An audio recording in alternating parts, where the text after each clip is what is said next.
মামু, এই যে লতিরাজ কচুর ভিতরে কত বছর আছে তুমি?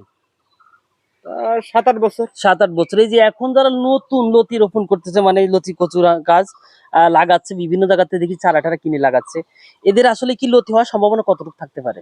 এখন লাগালে 80% না হওয়ার সম্ভাবনা। 80% মাইর খাওয়ার সম্ভাবনা রয়েছে, যেহেতু আছে। সামনে আবহাওয়াটা খারাপ আছে। খারাপ আছে। গাছটা অনেকটা লাল হয়ে যাবে, বিভিন্ন রোগ বালাই আছে, রোগ নিয়ন্ত্রণ করা যায় না বলে ইয়ে হয় না।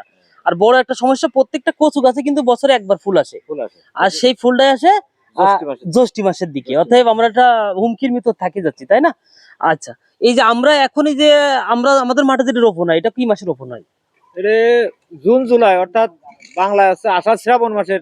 আষাঢ় শ্রাবণ মাসে বা হচ্ছে জ্যৈষ্ঠ মাসে তো শুরু করলেও হয়। মানে আমাদের মাঠে জ্যৈষ্ঠ মাসে তো শুরু হয়ে যাবে, শ্রাবণ মাস পর্যন্ত চলবে।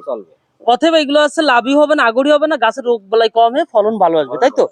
এই যে চারার কোয়ালিটি দেখেন, এই চারাটা কিন্তু একদম ছোট্ট একটা চারা, অথচ এটাই কয়টা লতি আছে দেখেন, 1 2 3 4 5, এই 5টা লতি কিন্তু এই সপ্তাহে কতল করা সম্ভব। এটা কিন্তু আরো ছোট গাছ, এটাই গত সপ্তাহে একটা কতল করেছে, আজকে কাটিছে এখান থেকে, একটা দুইটা 1 2 3টা এখনো কিন্তু অবশিষ্ট রয়েছে।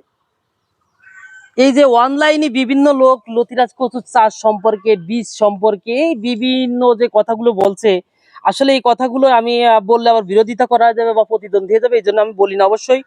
এই যে এখন যারা অনলাইন থেকে চারা কিনতেছেন বা আপনাদের নিজের ক্ষেত থেকে চারা রোপণ করার চেষ্টা করতেছেন, এনারা সবাই মাথায় রাখবেন, জমির চারা জানতেন আগে ভুই, অর্থাৎ জমি ফিটিং সবচেয়ে বড় একটা বিষয় না মামু? আপনার যদি জাত খারাপ হয় তারপর আপনি বাঁচবেন, কিন্তু জমি যদি আপনি সুন্দরভাবে ফিটিং না করতে পারেন তাহলে কিন্তু আসলে ফলন এখানে আসবে না। আর সব থেকে আরো বড় কিছু বিষয় রয়েছে, যেরকম এ দেখেন আমাদের প্রত্যেকটা কচু গাছের পাতাগুলো কালার দেখেন, সবুজ, একদম তত্তর করতেছে, অর্থাৎ মনে হচ্ছে একদম পালং শাকের মতো। আপনার কচু গাছের যদি এরকম গ্রোথ না আসে তাহলে কিন্তু সেখানে লতি আসবে না। আপনি হয়তো মনে করতেছেন যে আমি লাগাবো, মানুষ বলছে 4 লাখ 5 লাখ বিক্রি হচ্ছে, হুট করে বিক্রি করে নেব। মামু এই যে কয় বছর, 7 বছর চাষ করতেছে, তাই তো? এর ভিতরে লস গেছে কয় বছর? লস এবছর আমার মোটামুটি একটা লসের ভিতর আছে। এই বছর আছে, গত বছর তো শুনছিলাম এই অঞ্চলের কিং ছিলেন আপনি। মানে শতকে মন হয়েছে না? শতকে মন হয়েছে, অথচ এই বছর পাইলেন না কেন?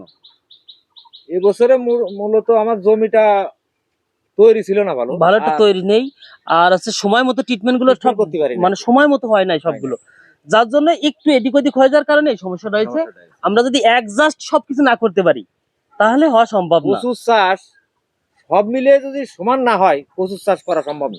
কচুর চাষ করা সম্ভব না, এটার বড় ওটা বেশ ব্যয়বহুল একটা চাষ, তাই না? ব্যয়বহুল মানে এই সপ্তাহে কত টাকা খরচ হতে পারে? এই সপ্তাহে তো ধরো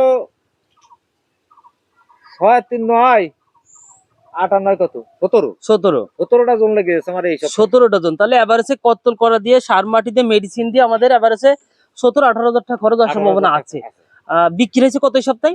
23,000 টাকা। 23,000 টাকা, তার মানে থাকতেছে কিন্তু সামথিং।